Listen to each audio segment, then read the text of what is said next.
Hello? Hello?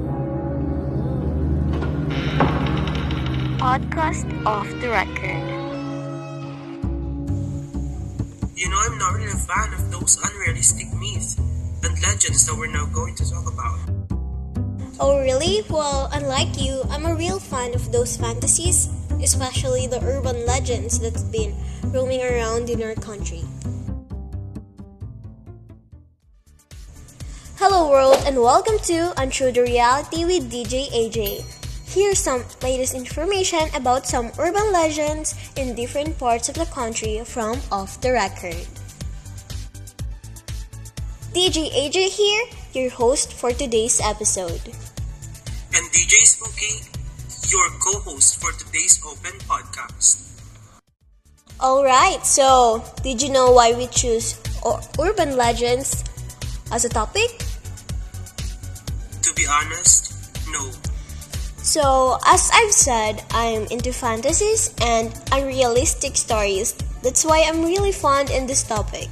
Also, in short, I don't believe in this kind of stories, but I'm a fan.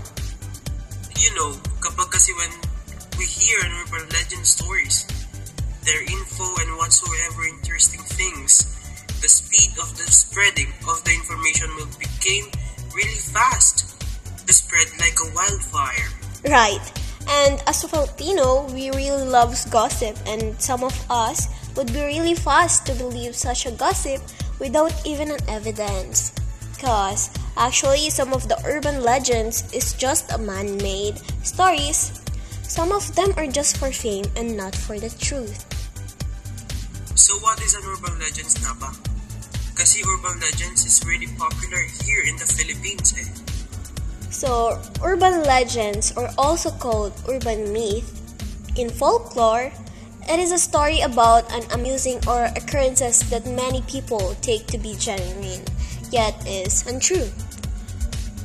So, ang urban legends ay nag-start na mag-appear in folklore studies in the mid-20th century. And it was also used to define the genre of too good to be true, stories that were told orally.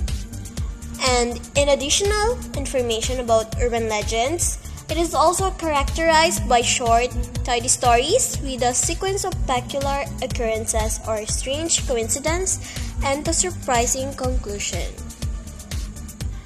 They are also distinguished by folklores from humors, gossip, false information, hoaxes, and conspiracy theories, the majority of which task the distinguished narrative structure of urban legends.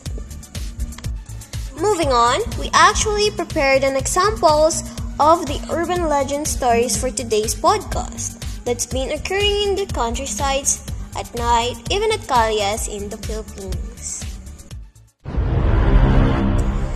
This is a whole urban legend called Devil's Mountain. So, it all started in Mount Cristobal, located in Laguna. Some locals reported that supernatural creatures just roam around the mountain, right?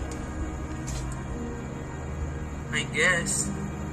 So, if Mount Banahaw is considered a holy mountain, then Mount Cristobal was a total opposite. That's funny. There's a countless horror stories that's been roaming around in the mountain. So, this is a story foolhardy hikers trekking the mountain and will suddenly disappear at night without any trace, and that is abundant. Creepily, it is rumored that the mountain is home to the devil himself, taking it from hikers and tourists who often visit the mountain. How weird, right? Indeed.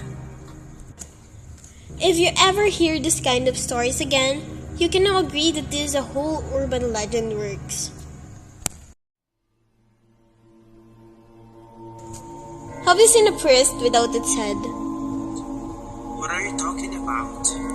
There's an urban legend called the Headless Priest. So, this is the story about it. It is the ghost of the priest whose heads were severed by colonizers specifically Spanish in some versions and Japanese in another. The story starts with a student and her best friend wandering the campus at night. So, their campus was a religious school owned by the priest during the colonization period. As the girls were walking and laughing, typical friends doing, they saw a figure come out from afar. Barely recognizable, but there it is. At first, they thought it's just nothing, but as the figure slowly walked in a slow patterned haze towards them, they realized that it was something off about the person coming towards them with the priest clothes. They just couldn't tell what it was.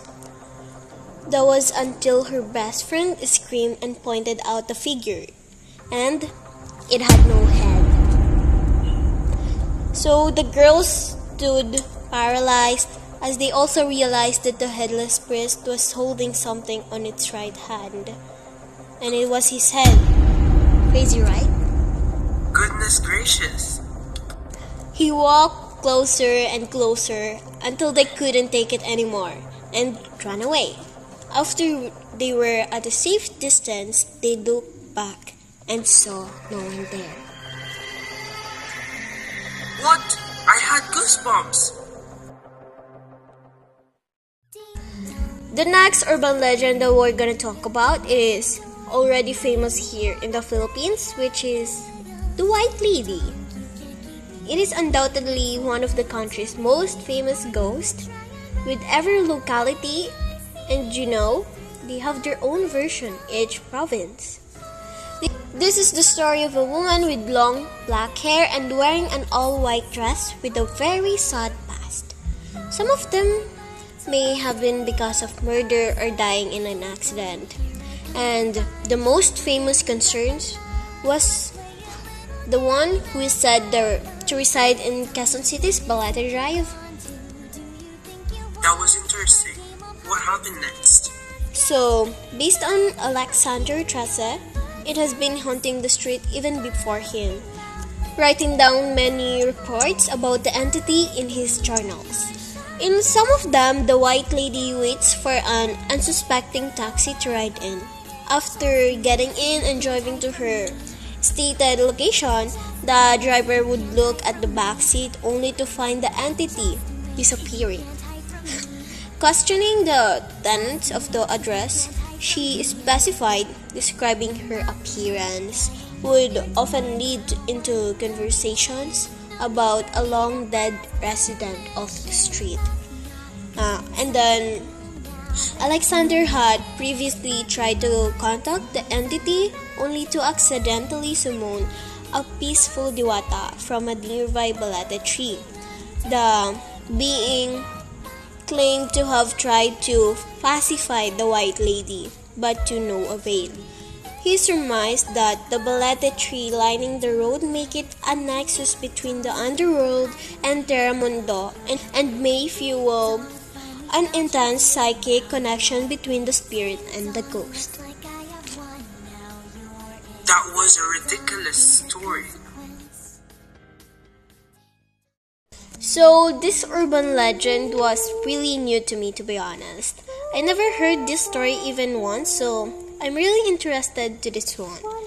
The story begins when a woman goes into a jeep without a passenger but herself, and at night. An urban legend intended to show the danger of riding a jeepney alone, especially if you're a female. The driver takes a look at her through the rearview mirror when she requests to be dropped at her stop and continues driving. So by this time, the girl is now worried that something evil may be planned. He eventually drops her off at her stop after some time. However, before she was able to flee hurriedly, the driver advised the woman that she should burn her clothes immediately, because she had no head when he looked back at her through the mirror, an omen signifying her death. I believe that this is the final part of our podcast of today's episode, right, DJ AJ? Right? So we will meet you again here at Off the Record podcast. Now, obviously, there is no truth in the stories because it's all urban legends works. Or is it? Always remember that there is always a ternary eye in our head.